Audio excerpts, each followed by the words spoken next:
that perspective.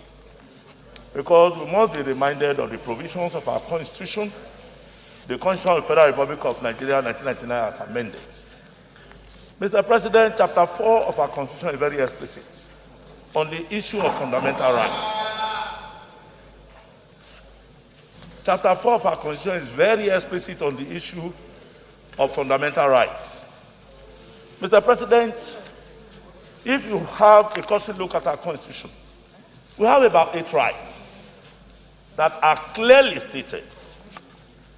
The first one is right to life, right to dignity of human person, the right to fair hearing, the right to private family life, right to freedom of thought, conscience and religion, right to freedom of expression and the press, right to peaceful assembly and association, right to freedom of movement, right to acquire and own immovable property anywhere in Nigeria.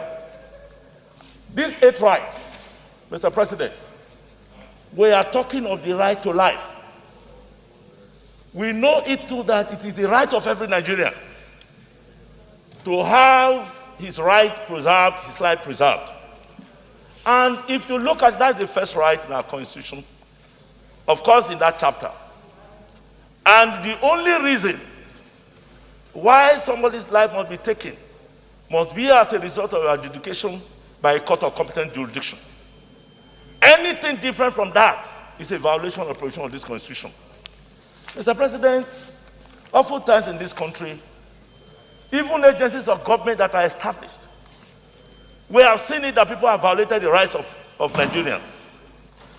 When, of course, you violate the right to life, when a court of competent jurisdiction has not so adjudicated, it is that you call it extrajudicial killing, which, of course, is a violation. We have a judicial system. We have our justice system.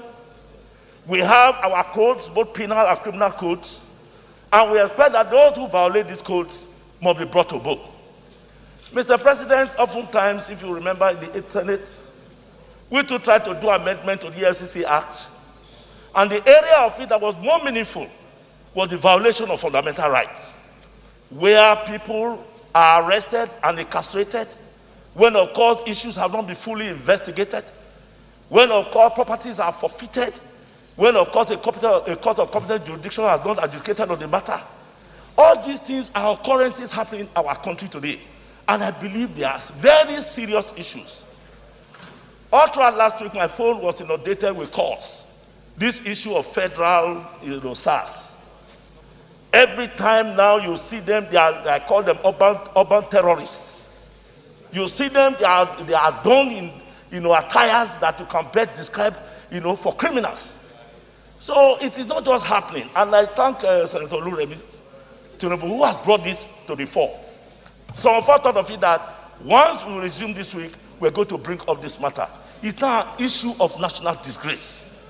And a body like this, a distinguished Senate, this chamber, we must say it to them very clearly that they are violating the laws. And when there are serious reprisals that are meted out on these violators, I think it will serve as a deterrent. Mr. President, only last week, Senator Otazi came in here and mentioned how a young girl who had just finished her youth service was killed in Abuja. And we have been seeing pockets of all these type of ugly occurrences across the country. We come in here, we talk about it. Nobody avails also of the serious consequences that should be meted out to these people. But I think for once, this motion must attract very serious resolution. That anybody that commits the crime, that of course takes the life of another Nigerian, we know what the law says. You too should lose your life. If we are able to take the law to a logical conclusion, then of course we have started on the journey of ensuring that our society get better.